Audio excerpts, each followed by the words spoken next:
You're listening to this podcast, so I know you've got a curious mind. Here's a helpful fact you may not know yet. Drivers who switch and save with Progressive save over $900 on average. Pop over to Progressive.com, answer some questions, and you'll get a quick quote with discounts that are easy to come by. In fact, 99% of their auto customers earn at least one discount. Visit Progressive.com and see if you can enjoy a little cash back. Progressive Casualty Insurance Company and Affiliates. National average 12-month savings of $946 by new customers surveyed who saved with Progressive between June 2024 and May 2025. Potential savings will vary.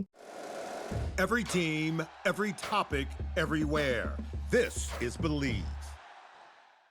Looking for these better days. It is Tuesday, July 21st. I'm Scott Seidenberg. Here's what you need to know to make today a better day. Make it 14 straight wins for the Boston Red Sox as they are one shy of tying their franchise mark. And as SEC Media Days got underway, we have an announcement on our football programming here on Better Day. But we start in baseball on this episode of Better Day, presented by FanDuel. The Red Sox defeating the Orioles in come-from-behind fashion 6-5 yesterday as they win their 14th straight game. Aroldis Chapman got his 22nd save of the year. The Red Sox scoring a run in the bottom of the 7th to tie it, a run in the bottom of the 8th to take the lead on a Durbin home run, as the Boston Red Sox are now 51-48 on the season. They have won 14 straight games and are 6 games back at the Tampa Bay Rays atop the American League East standings. But if you look at the wild card race in the American League right now, if the season ended today, the Boston Red Sox are in the postseason as the third wild card in the American League. They're 1 game back of the Guardians for the second wild card. So this is a team that is on the rise. I've talked about them before. We're going to be joined by Colby Marchio coming up in just a couple of minutes to get his thoughts. I know he has a futures bet on the Boston Red Sox, but the time might have passed you already to buy in on this team, but it's still a good bet, upwards of 10, 11 to 1 to win the division, because the division is doable. If you look at the remaining schedule for the Boston Red Sox, and this is what you have to look at if you're thinking about if you're going to surpass, forget about one team, you have to surpass 2 teams for the Red Sox in the American League East. The Sox have the 9th easiest schedule remaining in Major League Baseball, but here are their difficult series. 3 against the Dodgers, 3 against the Rays, 4 against the Yankees, 3 against the Cubs, 3 against the White Sox, and 3 against the Guardians.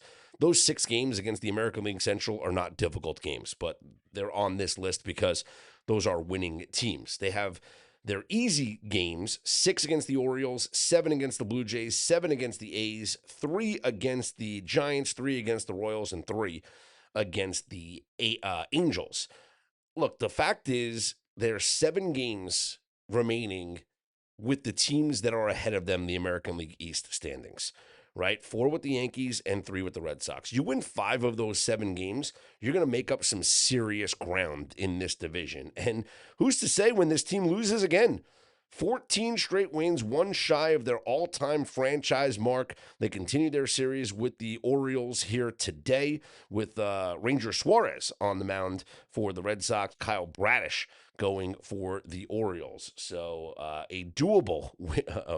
They are favored tonight. I say doable. Yeah, the Red Sox are favored tonight at -144 up on FanDuel right now. For more on the Boston Red Sox and Major League Baseball, here's our very own Colby Marchio. What's going on, everybody? Colby Marchio here with your Monday MLB update. We're back, folks. Second half of the MLB season is here, and there's only one topic I want to talk about right now.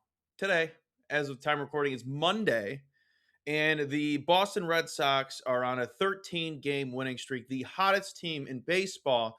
During the break, I took them to win the AL East. I boosted it to 44 to 1. I think it was 20 to 1. 22 to 1 range. And I also took them to come out of the AL and represent them in the World Series at 20 to 1. Reason being, one, their pitching rotation is nails. It's got a ton of depth. Sonny Gray looks fantastic. They look great pitching wise. The only issue is their offense. It's atrocious, but it looks pretty good right now. And if they go and buy the deadline, which they should, they're only 6 games out now. Prior to me betting it, they were 10 games out. Then they swept the Rays. I think they have a chance. I think the East is gettable at that price. I think it's 12 to 1 at the time of the recording of today. It's 10 to 1 on some books. If anything above 10 to 1, I think it's worth dabbling in on the Red Sox. they should go get. I saw a hypothetical today of Hunter Goodman going there. Hunter Goodman's going to every team, according to Twitter. And I don't, as a Yankee fan, I don't believe in them. They're horrible. They are a horrible, horrible team. Without Aaron Judge, they're lifeless. They have no sense of urgency, and I don't want to be a part of it. I don't think they're worth dabbling on. You probably should be dabbling on them to miss the playoffs because they're that bad of a team. Sure, Schlittler, Cole look pretty solid, but they're not a good baseball team. And then you have the Rays. Let's compare pitching staffs. I would lean heavily on the Red Sox. Sure, Junior Caminero, Yandy Diaz, Jonathan Aranda with the Rays. Their offense is definitely better, the Rays. But if the Boston Red Sox go and get some bats, I think they're very, very dangerous. And sure, this winning streak is due to end, and maybe they go into a slump, but maybe this is a buy high moment, but I think they're worth buying into at the moment. I think they're a very dangerous team. And then going back to the teams that I thought who could represent the AL, because the AL sucks. The AL sucks. We talk about it every week on Off the Board with Jake Hassan and I. Every single week we talk about how the AL's bad, who's worth dabbling in. And I was thinking, what's the best pitching rotation? Because pitching will win 10 times out of 10. And it's the Rangers. The Rangers offense is finally turning around. If you could get somehow 2023 Evan Carter, 2023 Josh Young, you could keep the whole team healthy. If Wyatt Langford's out there, absolutely dangerous. And they're very well coached with Skip Schumacher. And I think those are two teams you should be looking at to add to your portfolio with futures. That's all I have. I think those are very important things to look at right now. The second half is underway.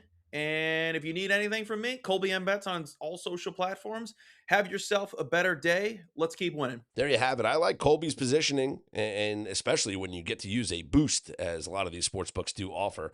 So kudos to Colby for using that boost on the Boston Red Sox. Speaking of other futures bets, we talked about this a while ago, right at the All-Star break, about Zach Wheeler and his odds to win the National League Cy Young Award. And part of the reason why I loved Zach Wheeler, not just because he's been consistent, not just because he's going to be pitching with a chip on his shoulder for the remainder of the season, but I specifically talked about, and Zach Wheeler is going to be on the bump tonight here against the Dodgers, but I specifically talked about the odds for Jacob Misiorowski to win the National League Cy Young Award, which right now up on FanDuel, he was minus 550 at the All-Star break. He's minus 360 now. It's still dumb for him to be a minus money favorite, especially when you consider that the Milwaukee Brewers are going to be monitoring his innings for the remainder of the season. That's the report coming out of Milwaukee. Yesterday, Jacob Misiorowski pitched only 4 innings against the New York Mets. 4 innings.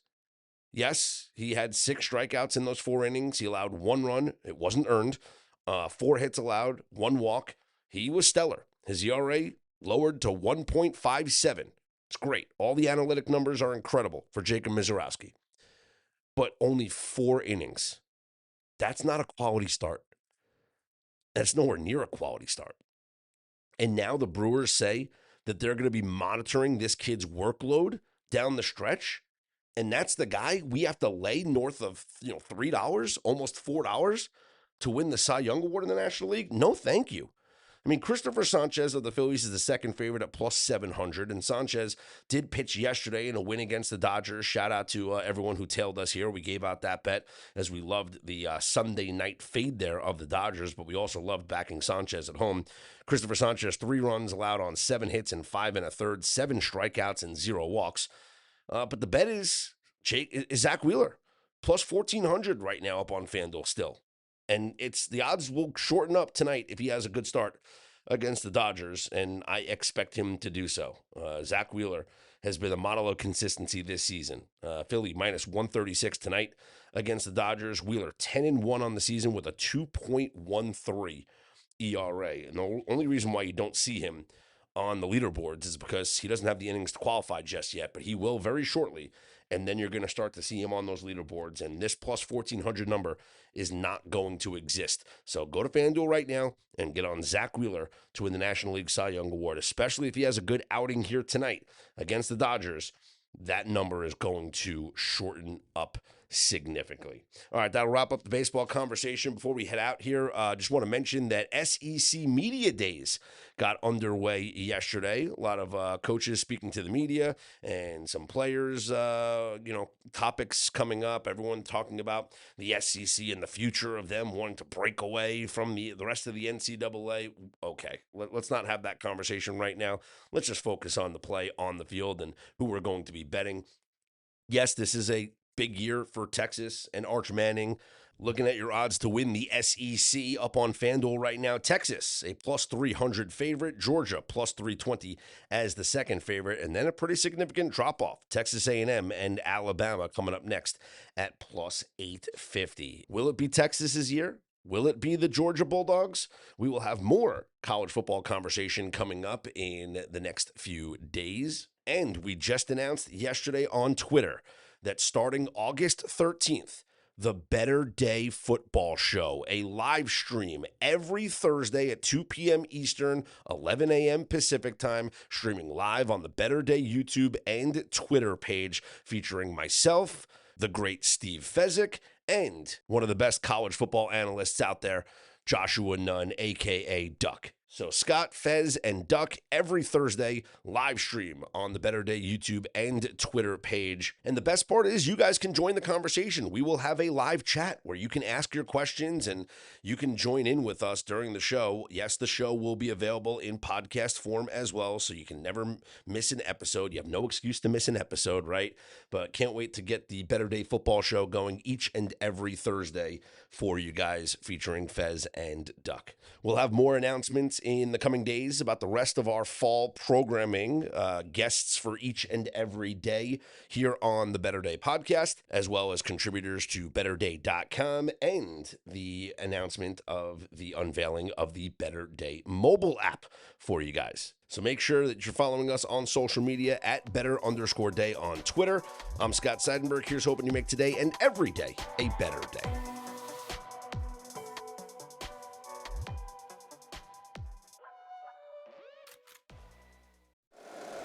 If you like the show, please take a moment to rate, review, and subscribe. It really does help the show to grow. Thank you for listening.